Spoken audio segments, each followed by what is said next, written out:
story begins on a quiet morning in a small town, where the sound of children's laughter fills the air as they rush to school. Among them is a curious boy named Ayan, 7 years old, full of questions and always dreaming about superheroes. Every night before bed, he reads his comic books filled with caped heroes saving the world, and he often wonders why his life feels so ordinary compared to theirs.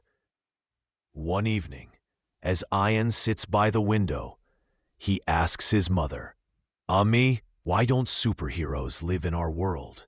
Why don't they come to save us when things are hard?"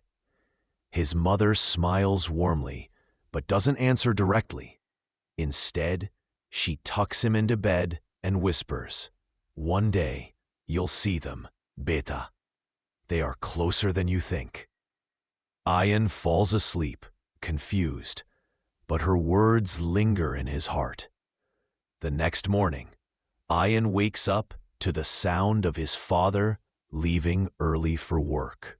Ayan watches from the window as his father ties his worn shoes and lifts heavy boxes into the truck. He looks tired, but determined. Ayan thinks little of it, assuming it is just part of being an adult. At school that day, Ayan's friends are buzzing with excitement about the new superhero movie coming to theaters. They argue about who the strongest hero is, whether it's the one with super strength or the one who can fly.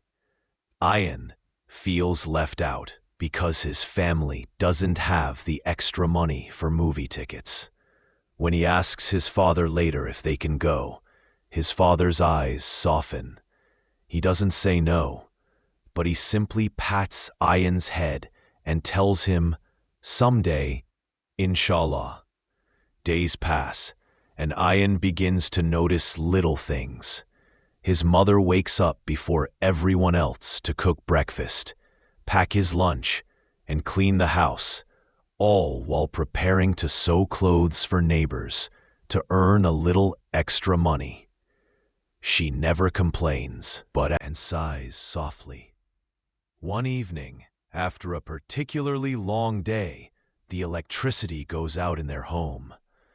Ayan is scared of the dark, but his father lights a small candle and tells him stories to keep him calm.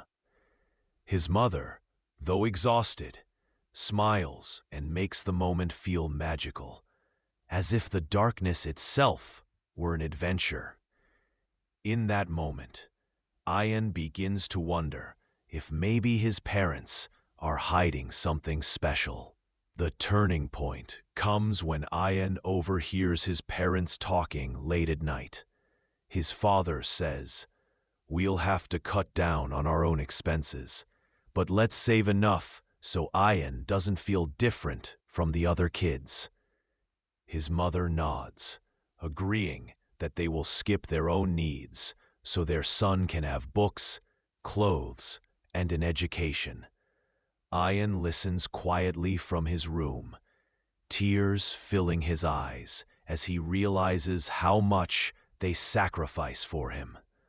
The next morning, Ayan looks at his parents differently.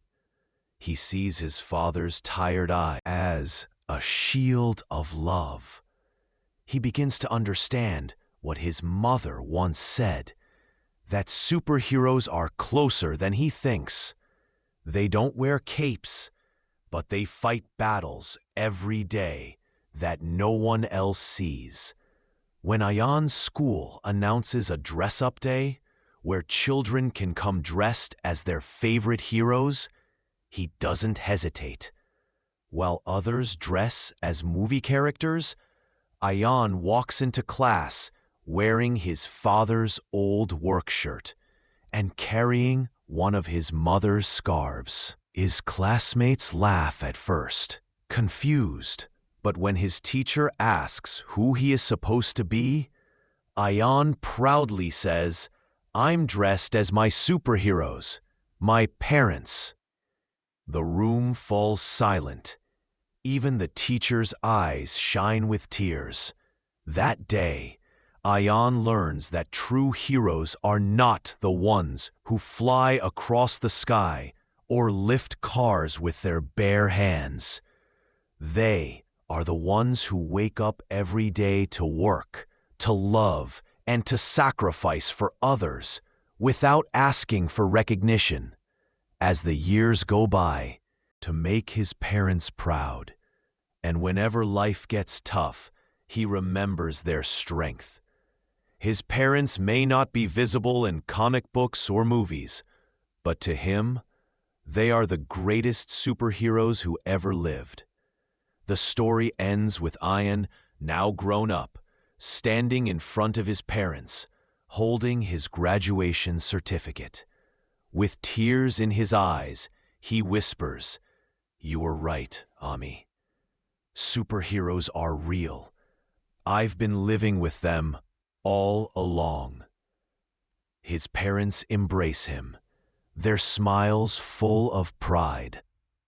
As the screen fades to black with the message, "Not all superheroes wear capes.